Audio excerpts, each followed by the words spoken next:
Palavra Pastoral Semanal, quarta-feira, 2 de março de 2022, Pastor Marcos. Boa noite a todos. Sejam muito bem-vindos a mais uma Palavra Pastoral. O tema que nós temos para hoje encontra-se no livro de Lucas, no capítulo 9, no versículo 51, que diz o seguinte: E aconteceu que, completando-se os dias para a sua assunção, manifestou o firme propósito de ir a Jerusalém. Assunção, porque ainda não havia se concretizado. A partir do momento que se concretizou, foi a ascensão de Jesus Cristo. Na palavra pastoral de hoje, nós temos como uma mensagem: Jesus não se deixa deter por nada em seu caminho. Que possamos guardar esta mensagem como um verdadeiro tesouro dentro dos nossos corações. A história da salvação, ela não é determinada por acontecimentos casuais. Quando lemos a Sagrada Escritura, percebemos que nada aconteceu por acaso. Muito pelo contrário. Tudo aconteceu pela vontade de Deus. Podemos ler em Gálatas, no capítulo 4, no versículo 4, onde diz: Mas vindo a plenitude dos tempos, Deus enviou seu Filho como o homem dos homens. E ainda assim, aconteceu que, completando-se os tempos, Jesus retornou ao Pai. Com este texto bíblico, deixa clara a história da salvação e deixa claro que esta história de salvação atingiu este momento decisivo, este momento de transição, onde o Filho de Deus, o Verbo que se fez carne, que habitou entre nós, nos deixa e retorna para junto com o Pai. É por isso que agora nós nos concentramos naquilo que é essencial, no local onde nosso Senhor Jesus Cristo pertence, que é no céu, em comunhão direta com o Pai.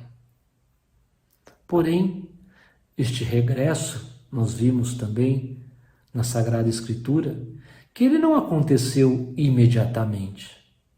Foi necessário primeiro Jesus ir para Jerusalém. O caminho a Jerusalém nós conhecemos.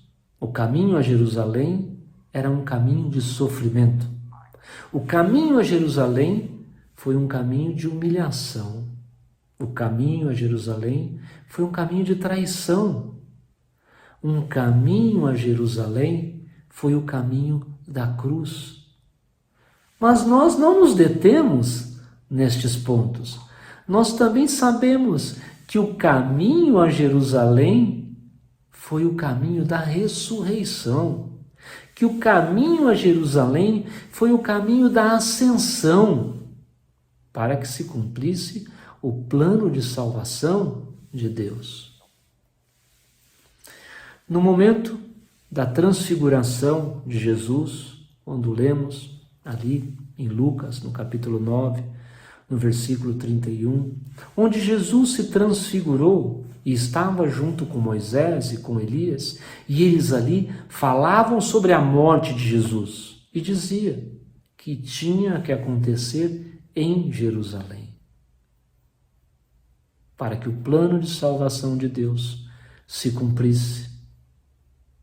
Para cumprir esta missão, Jesus não desviou do seu caminho. Jesus não se deteve por nada.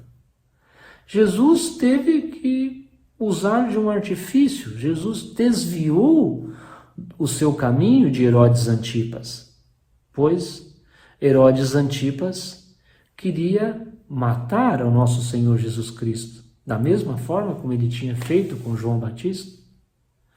Jesus também teve que ensinar aos fariseus como e onde o plano de salvação de Deus iria se cumprir.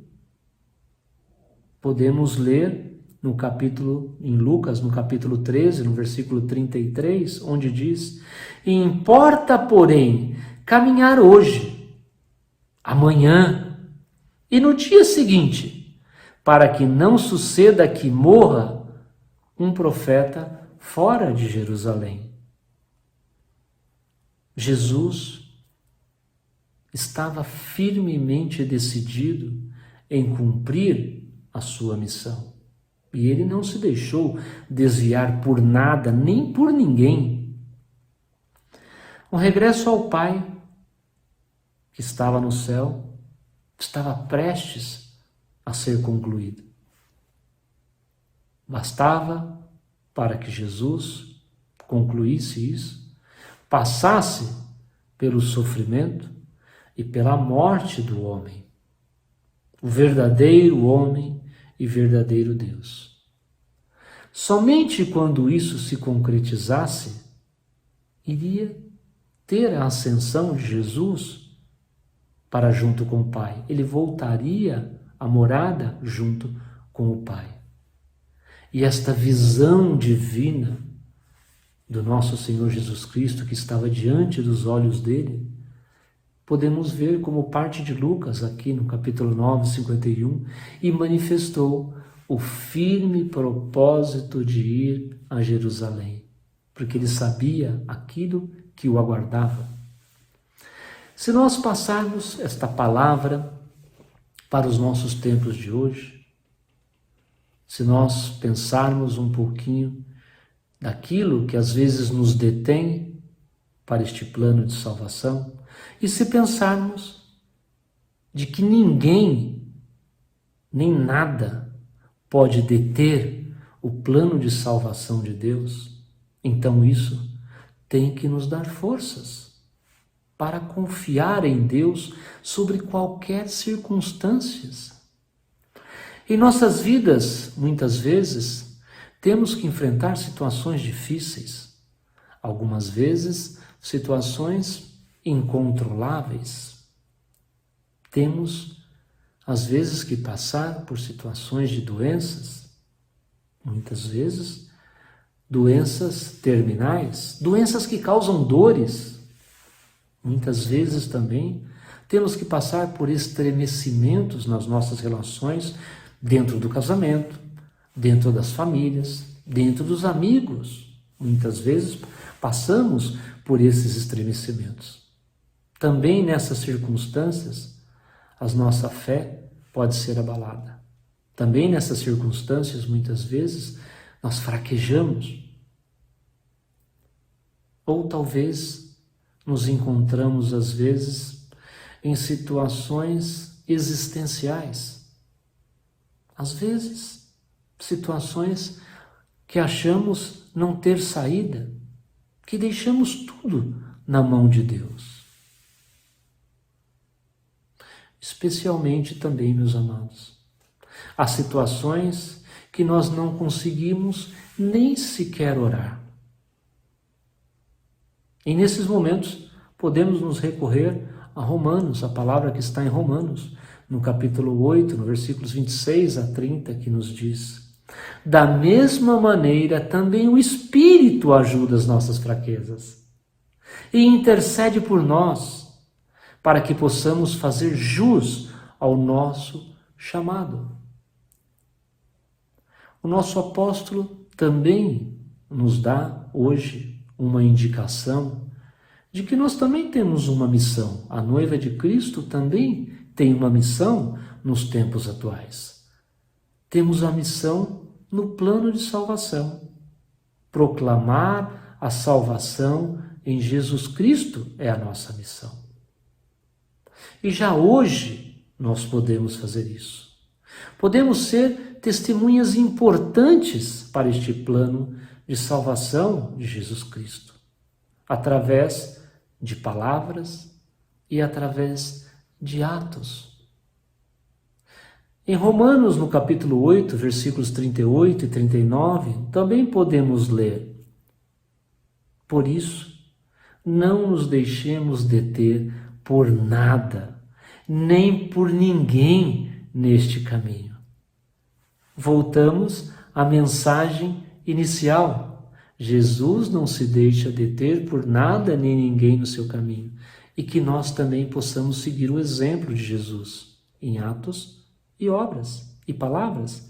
Que não nos deixemos nos deter por nada no nosso caminho.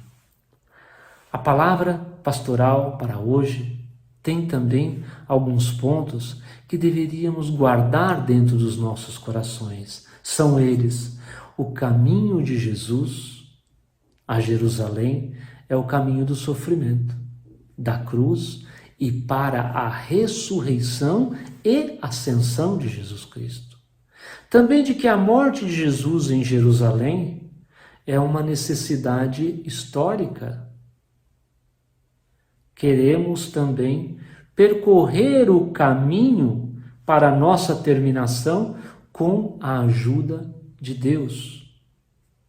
A noiva de Cristo tem hoje, e especialmente no futuro, queridos irmãos, queridas irmãs, uma missão a cumprir no plano de salvação de Deus. Amém.